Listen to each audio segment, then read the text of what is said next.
Well, as you know, next week is spring break, so today on the show we're going to give you some ideas that'll be fun.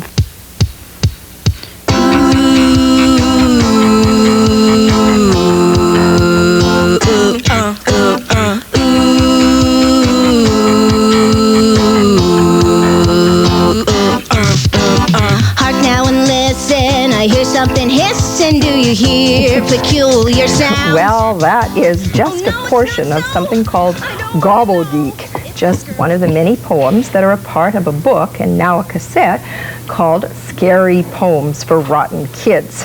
And joining us today are the people who created the team who created the cassette. They are Chiyoko Szlavnics, and you are one of the musical creators, composers, and Dianna Ronald, a singer-composer on this project, welcome, and Huigin, who is the author of Scary Poems for Rotten Kids. That's right, it's the Gobbledygook. Gobbledygook. Did I say it wrong? What did I say? Well, you were so frightened by it. You think you had a Gobbledygook or something. Oh, did I? Oh, well, I wrote it down as Gobbledygook. You know, when I read the book of poems, I read them out loud in my mind, and I really did find them quite scary. When I listen to them as music, they're not nearly as scary. Why did you do this? Well, because even though they are scary, they're also very humorous things. And the music gives a whole new dimension to the book. And my career has always been to try to get people looking at books and at literature, especially at poetry. I make my living out of poetry. It's very difficult.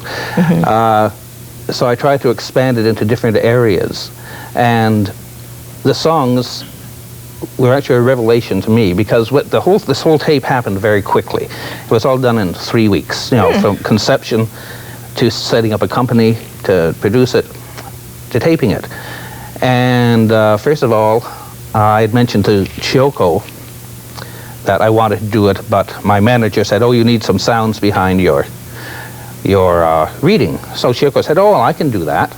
I said, "Oh, great." And then I heard her telling somebody about Dianna. We all have known each other for years. We grew up together. I'm much younger than I look. Telling, you know, I knew Dianna sang, and Sita mentioned what a great voice she had. And I thought, So I said to Dianna, "Do you think you could make songs out of some of these?" The next day she phoned back, she had 3 songs done. Now, when you first read them, did they sound musical to you? Well, it was, they did sound musical, but it was very hard to get an idea of what he wanted, whether he wanted them to be scary or not, because I didn't want to make them too scary, because I had an idea of what Sean would do, and he scares you. So I wanted to make them a bit the real lighter. personality comes out. And you normally sing in a rock band. Yeah. So that gives us a sense of your background and what you bring in terms of the thrust of the music. What was your involvement? Well, it's interesting because I've worked quite a bit with storytellers and poets over the last couple of years. I had sort of a classical training, but I've been more interested in doing jazz and improv and working with other performing artists and doing collaborations. So I was really glad for any opportunity, this opportunity especially, because as Sean mentioned, this is family. And Okay. We hadn't had a chance to work together before. Your family, you're all 3 family, you better tell me. No, okay. Well, I'm the old uncle. Okay. Yeah, and Dianna is my niece. And Chiyoko I've known since she was born. I used to live in the top half of her parents' house for 21 years. Okay. And so, because, you know, the girls went to school together, they grew up together, I'd take them out into trips in the country together. So it's all kind of came together. And quite they'd heard magically. your kind of scary poems. we had heard them firsthand. That's right. They were created for these people. Oh, were they? Well, that's kind of nice. The original Rotten Kids. So I see. This was the get back to your room, my dear. So you came back with 3 songs, and then did you show them to Chiyoko in order to kind of get the next level in? Actually, Dianna, she composed the music and the singing for her songs. I worked on completely different poems and put music soundscapes behind. Most of them are synthesized soundscapes behind the poems. And that gives us the ooh. Yeah. You can tell I'm not. Perhaps you should do that. Yeah, okay. So that's how it came together. Yeah. And when you heard them, had they any relevance or relationship to what you'd done when you wrote these poems, Sean? Well, it had. Everything I write, I write for performance, because that's another aspect of how I make my living. I've been performing in schools. I was the first person to do the Artists in Schools projects for the Ontario Arts Council way back in the 60s.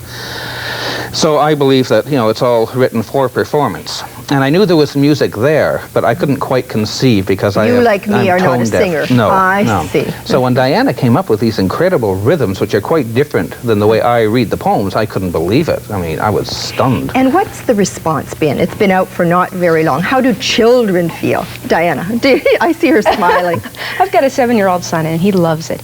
I'm haunted by these songs, unfortunately, because he likes them and he whistles them, and his friends come over and say, "Can you sing one for us?" And I went, "Oh, please." Well, that's good. That's But very no, the good. response from the kids have been pretty good. And there has been some backlash, a little bit, which we're not going to get into, really, but there is, isn't there? Well, we're very careful. We have a note on the front of the cassette and in our publicity that says it's recommended for 10 years and older, because a lot of people object to, Scary Poems for Rotten Kids, the book, and now the tape, because they think it's just too scary for very young people. And it was never written for very young, although the book itself was actually written with kindergarten children. Okay. And they can probably cope. And they didn't think they were scary. The Rotten Kids, so that's where the title came from. Scary Poems for Rotten Kids. If you're interested in purchasing it, it's MHIC Productions, Post Office Box 176, Brampton, Ontario, L6V2L1. And how much does it cost? It's $9.99 plus applicable All taxes those things. and $2.50 Thank things. you, So. Thank you for joining us today, all Thanks three. a lot. And we'll be back after this break. There's a creaking in the darkness.